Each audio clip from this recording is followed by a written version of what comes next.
चांदनी रात में एक जिन और जिनी इंसानी रूप में गांव आए। जिनी हामला थी।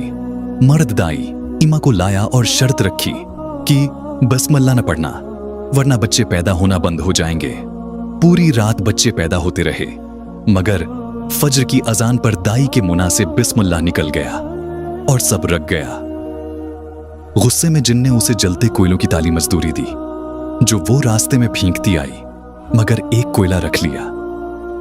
सुबह वो कोयला खालिस सोने में बदल चुका था। क्या ये दौलत थी या किसी आफत से निजात? तो वीडियो को स्टार्ट करते हैं। चांदनी रात थी। हर रोशनी में नहाई हुई थी। हवा में एक अजब सी खामोशी थी, हम जैसे कुदरत किसी उनकही दास्तान का पर्दा चाक करने वाली हो। एक मर्द और औरत गांव की सुनसान कच्ची सड़क पर आहिस्ता आहिस्ता कदम बढ़ा रहे थे। उनकी चाल में एक प्रासरार ठहराव था, जैसे वो किसी बड़े मकसद के तहत यहां आए हों।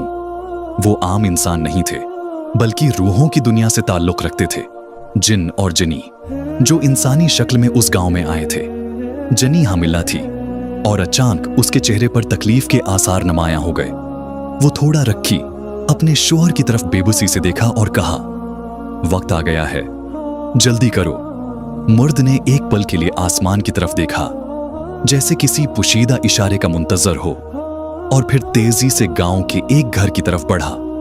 ये दाई उम्मा का घर था, जो बरसों से बच्चों की पैदाइश में मदद दे रही थी। दरवाजे पर दस्तक हुई तो दाई ने दरवाजा खोला। सामने खड़े मर्द को देखकर कुछ लम्हे उलझी, मगर पेशा वराना तजुर्बे ने उसे ज्यादा सवालात करने से रोके रखा। मेरे साथ चलो, फौरन, मर्द ने कहा, और दाई उम्मा हचकचाते हुए उसके साथ चल दी। जब वो इस सुनसान कुचे मकान में पहुंची तो अंदर का माहौल उसे कुछ अजीब लगा।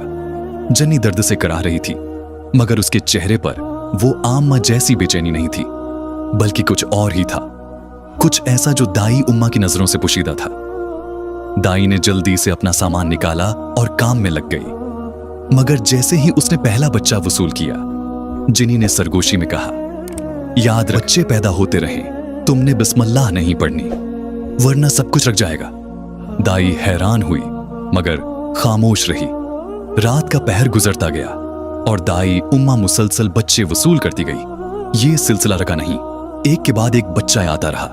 वो थक चुकी थी, मगर जन्नी के चेहरे पर कोई थकन नहीं थी, जैसे ये सब आम बात हो। जब फज्र की अजान गूंजी तो दाई के दिल में अचानक खौफ बैठ गया। उसके लबों से बेअख्तियार बिस्मिल्लाहिर्रहमानिर्रहीम निकल गया, और जैसे ही उसने ये कहा, सब कुछ रख गया। कमरे में एक सन्नाटा छा गया। जनी का कराहना बंद हो गया और बच्चे की पैदाइश यकदम रख गई। मर्द ने गुस्से से दाई की तरफ देखा, मगर हैरान कुन तौर पर कुछ नहीं कहा। वो अंदर गया और थोड़ी देर बाद वापस आया। उसके हाथ में एक बड़ी ताली थी, जो जलते हुए दहकते हुए कोयलों से भरी हुई थी। ये लो, ये तुम्हारी मजदूरी है, मुरद ने सख्त लहजे में कहा, और ताली दाई के हाथ में थमा दी। दाई हैरत में पड़ गई। उसने सोचा, मैं कोयलों का क्या करूंगी? मगर वो कुछ कहे बगैर कोयले लेकर घर की तरफ चल पड़ी। रास्ते में वो एक एक करके कोयले फेंकती जा रही थी, इस खौफ से कि कहीं ये बोझ इसके लिए मनहूस साबित ना हो। जब वो अपने घर पहुंची तो इसके पास सिर्फ एक आखिरी कोयला बचा था।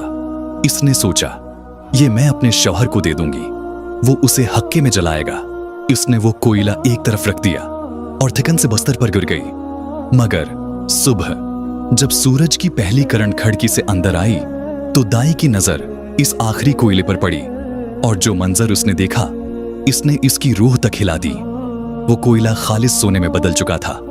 उसका दिल धक से रह गया। वो फौरन बाहर निकली और इस रास्ते पर गई जहां रात को कोयले फेंके थे, मगर वहां कुछ भी न था। वो समझ गई कि इस रात जो कुछ हुआ वो किसी हो सकता था, शैतानी ताकत का खेल था।